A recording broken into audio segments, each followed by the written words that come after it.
This is Real News Media TV, coverage you can trust. Please like, share, subscribe, and hit the notification bell. Select all for daily news updates. Good afternoon, my Real News Media TV family. Welcome back to the channel for another news update for June 8, 2023. And in the news this afternoon, police probing murder of delivery man in Portmore. The Greater Portmore Criminal Investigations Branch is probing the murder of a delivery man in Portmore Park on Tuesday. The deceased is 36-year-old O'Shane McLean of Dreamland Drive, Portmore. It is reported that about noon, McLean was delivering furniture in the community when a gray motorcar drove up. A gunman exited the vehicle and opened fire, hitting him. The police were summoned and McLean was taken to hospital, where he was pronounced dead. 1 dead, 2 injured in motor vehicle accident in St. Mary. A motor vehicle accident on the Rosend Main Road in St. Mary on Wednesday left 1 man dead and 2 others nursing injuries. Dead is Leroy Jones of an unknown address. Jones was sitting in his Honda Step wagon, which was parked along the Rosend Main Road in the westerly direction, when a Honda Civic motor car traveling in the opposite direction collided in the back of the parked vehicle. Jones and his passenger and the driver of the Honda all suffered injuries. They were taken to the Anota Bay Hospital, where Jones was pronounced dead and the 2 others admitted. The Anota Bay police are investigating. Speeding is believed to have led to the accident. Police operational base to be established in Montego Hills. A new specialized police operational base is to be established in Montego Hills, St. James, which will provide enhanced security and improve the response time for residents in the community and the surrounding areas. Commissioner of Police Major General Anthony Anderson made the disclosure during a stakeholder engagement at the Round Hill Hotel and Villas in Hanover on Tuesday. He informed that the space has already been identified to construct the facility, which forms a part of plans by the Jamaica Constabulary Force to pump more crime-fighting resources into Western Jamaica. Major General Anderson said that the new base, with its strategic location and advanced facilities, will serve as a central hub where officers can engage with residents and the business persons more effectively. One of the benefits of that is that it increases the level of interaction between our officers and the public they serve, he noted. The commissioner said that like many of the newer police stations across the island, the Montego Hills facility will provide to the communities around it a safe space where they can come in and interface. So whether it is for sports or access to the internet, like we did in Olympic Gardens and other places, we are making ourselves more open and accessible to the public we serve, especially the communities surrounding our facilities, he said. In the meantime, the police commissioner pointed out that the JCF is looking to increase the number of police personnel in hotspot areas in the West and across the country. He noted that a new batch of recruits will be graduating this Friday, which will strengthen the human capacity of the force. We are not looking to slowing down our recruitment anytime soon, he vowed.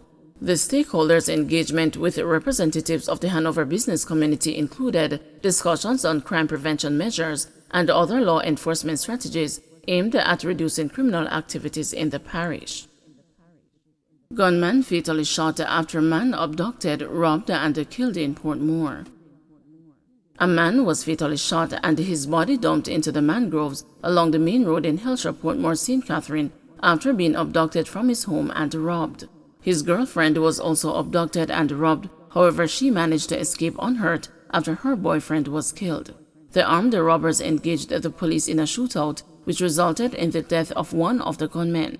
A search has been launched to apprehend his crony. The police report that the couple was at their home in Gregory Park in Portmore when they were forced from the dwelling by gunmen who drove them to Kingston. They were forced to withdraw a total of $100,000 from their ATM cards and then taken back to Portmore. They were transported to the Hillshire area where the man was shot and killed and his body thrown into mangroves. The woman escaped. A special police operations team tracked the gunmen to the area and a firefight ensued. One of the men was shot while the other escaped into bushes. The injured man was taken to the hospital where he was pronounced dead. The security forces have heightened their presence in the area. Bridgeport High to be removed from shift system.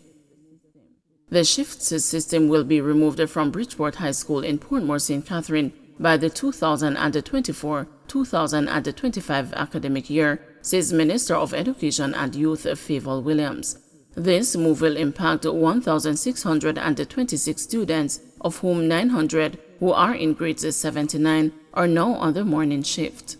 The remaining youngsters are rostered for evening classes, while sixth form students have an entire day of class. Bridgeport High is the second of 32 schools being removed from the shift system. This follows Black River High School in St. Elizabeth, for which the system's removal took effect at the start of the 2023-2024 academic year in September. Speaking with the news during a wellness check-in session by the Ministry of Health and Wellness at Bridgeport High on Wednesday, Williams said the Education Ministry continues to move apace with its mission to remove the shift model from all schools now using it.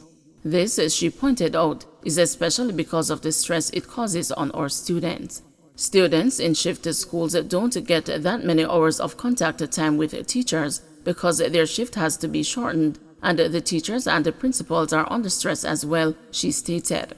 Williams also advised that a signed contract to build an 11-classroom block at Bridgeport High was slated to be handed over to the developers during a meeting at the ministry in Kingston on Wednesday. There are going to be 11 classrooms, student restrooms, 2 storerooms, 2 science labs, a workshop and a wheelchair lift station. It is estimated that it will take 10 months to build, she informed.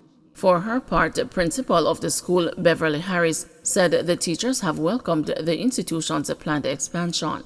We have 103 teachers, including the principal, 3 guidance counselors, 1 dean of discipline, and 3 vice principals, she disclosed. Of this number, Harris indicated that 59 teachers are scheduled for the evening shift and 44 in the morning, because the afternoon shift is where we have the technical vocational courses for the different areas.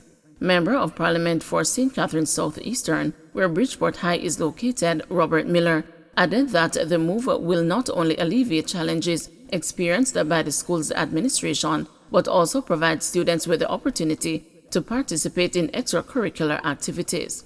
Currently, the students have to get up early for the morning shift, and the extracurricular activities cannot be had because some are on one shift, some are on another. This will help them to do more extracurricular activity, and it will give the school more advancement in whatever area they choose to venture in, he told the news. Don't forget to like, share, subscribe, and hit the notification bell. Select all for daily news updates.